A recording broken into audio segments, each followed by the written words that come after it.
Hailing from the Jersey Shore and raised as athletes, the Airey Bros have always shared a passion for physical culture, athletic performance, and human optimization, always striving to be the strongest versions of themselves, mentally, physically, spiritually, and emotionally. Along the way, they've met some pretty amazing humans and have had some pretty epic adventures. The intention of Airey Bros Radio is to showcase these amazing people and the impact that they've had on them, and to share tips, tricks, and hacks so that you can win each day, every day. I would use the breath as a way to guide my inner experience. So, for example, some people talk about bad trips, right? Like, what is a bad trip?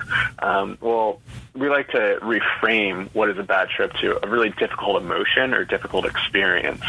So if somebody was having a more, conscious experience with psychedelics, if they were setting up a space where they went in with an intention, maybe not more recreational, if somebody's using it like a concert or something like that, but a more intentional way of using these substances, and using your breath as a way to navigate the emotions and feelings that are coming up.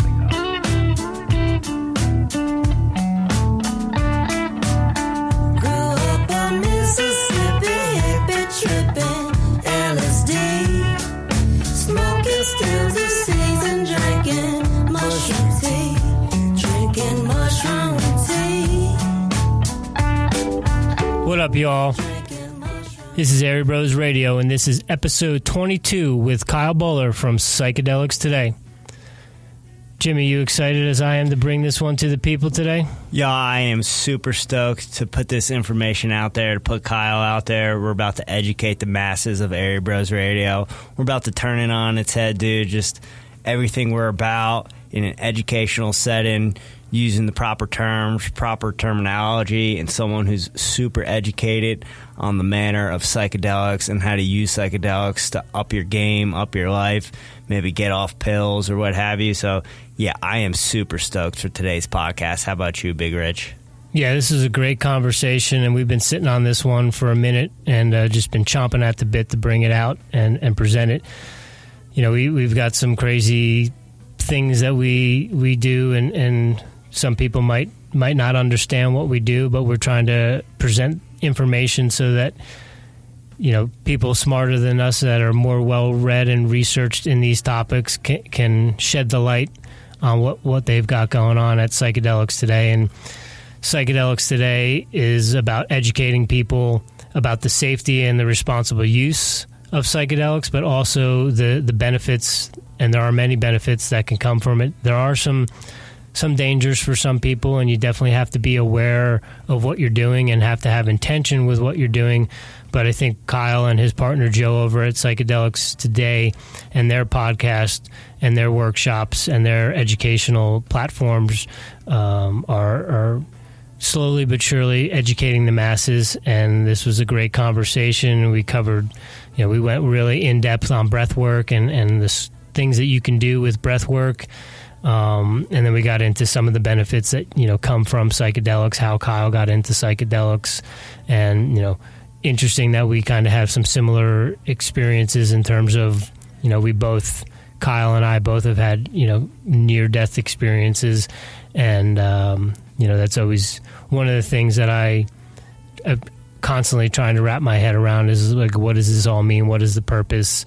I've had that white light experience, albeit at a much younger age than Kyle, but it was a great conversation, and I think there are a lot of benefits that people can gain from using psychedelics, and I think it's been very taboo for a long time, and having this conversation brings this information to the forefront, and hopefully it'll turn some light bulbs on for some of our followers. Yeah, and I also think being on a college campus here, it is part of our responsibility to educate the students on a college campus about harm reduction and all the backside of doing psychedelics. It's not just going to a party, going to a concert.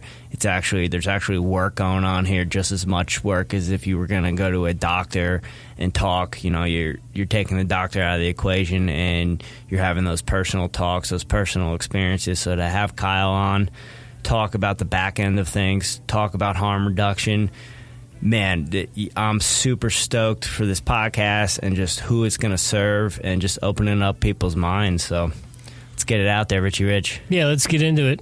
Again, this is Kyle Buller from Psychedelics Today, and you're now listening to Airey Bros Radio. Much love. Namaste from the boys of 1512.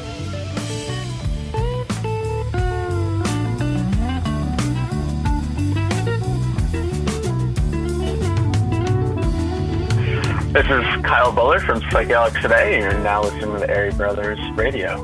What do you guys got going on over at Psychedelics Today, and what is the mission, I guess, and what you guys are trying to do? Yeah, so Psychedelics Today is an education platform. Our main kind of education is through our podcast. I think we're, around 150, 175 episodes. I forget. Last time I looked on iTunes, it stops at 100. So I think we're well over that.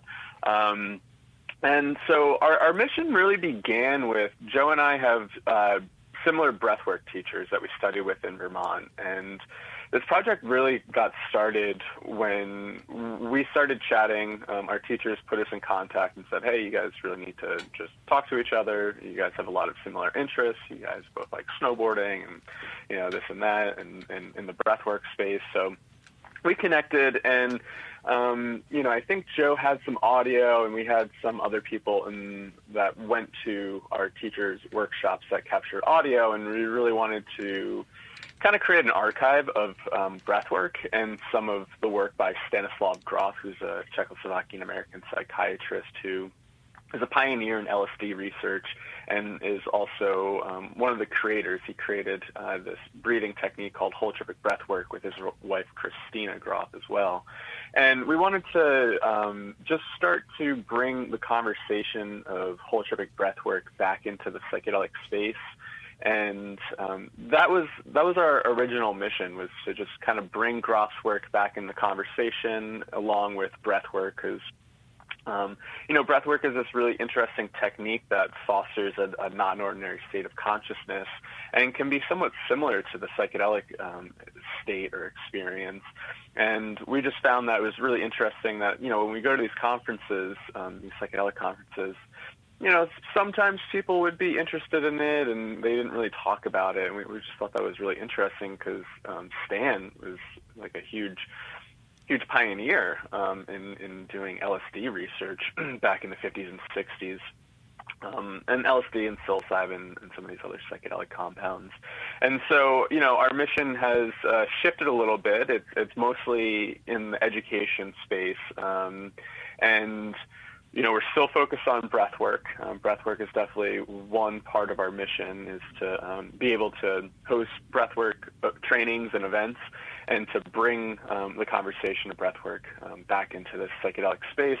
And then also we teach, we have some online education in harm reduction and self-care and integration, and pretty much just kind of going over the whole psychedelic experience. There's been a lot of people becoming more interested in this topic, and people don't really know where to look. A lot of people that have been reaching out to us over the past year or so have gotten started on this journey by reading Michael Pollan's How to Change Your Mind. And, people are like, well, I just read this book and I don't really know what to do next, or I don't really know where to look. So, Psychedelics Today, we have a bunch of great resources, if you want to dive deeper into these conversations.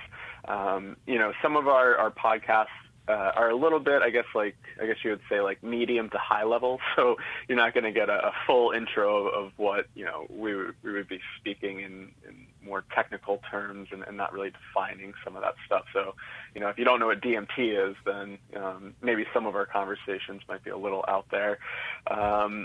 But we host some online education where we go over a lot of the basics and just teach people about safety, responsible use, and really show the potentials of these substances as well as some of the risks and dangers. There's a lot of information out there now, especially in some of the mainstream news outlets where they're highlighting the research which is going on, which is super exciting right now. And a lot of it seems extremely positive. And, a lot of people do have very positive experiences. But also, we have to be a little bit grounded when it comes to this topic and realize that, these substances aren't for everybody and there are potential risks and dangers involved. So, we just want to educate and try to change this really taboo topic because it does carry a lot of cultural stigma in our culture, especially LSD. It's very kind of, this cultural stigma that's still attached to it. So we want to try to change the landscape in that and just teach people about, harms, benefits, and kind of a good round of education. No, it's a beautiful thing. We love what you guys are doing and the education and information that you're providing. With the breath work, I know you mentioned that you've been at it for a while, I think almost a decade now. Is that correct? Yeah, about almost 9 years, and Joe well over a decade. I think I always forget how long he's been doing it. I'm going to guess between 13 and 15 years. And was there anything that led you to the breath work? Had you used psychedelics at all before that, or was this something that the breath work completely led you into the psychedelic experience? Yeah, that's a good question. So I guess a little bit more background about how I even got interested in all this. So when I was 16, I had a pretty traumatic snowboarding accident, and I ended up I'll keep the story short because I could really make it long. But I ruptured my spleen and almost died. The doctor said if I came in 5 or 10 minutes later, I would have been dead on arrival. So I had massive internal bleeding, and I had this pretty profound near-death experience. And having such a profound kind of psycho-spiritual crisis at such a young age, kind of coming back and interacting with my peers and just going back to high school was really difficult, and I was really struggling with a lot of existential questions and, what happened, because there's a sense that I went somewhere during this experience, and, I just had a lot of questions and really was really just seeking for answers, and I fell into a pretty deep, existential despair, just really trying to figure out these big questions about life and death.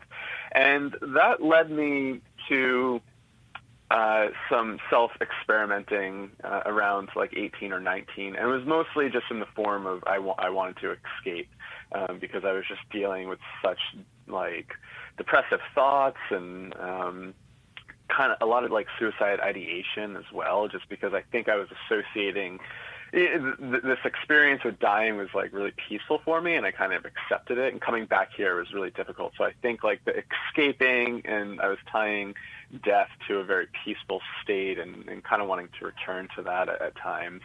And so I stumbled across, substances at around 18 or 19. I never really did anything in high school. I didn't really understand why people would use substances, because I think I was just on this high. I was like, oh my God, I'm alive.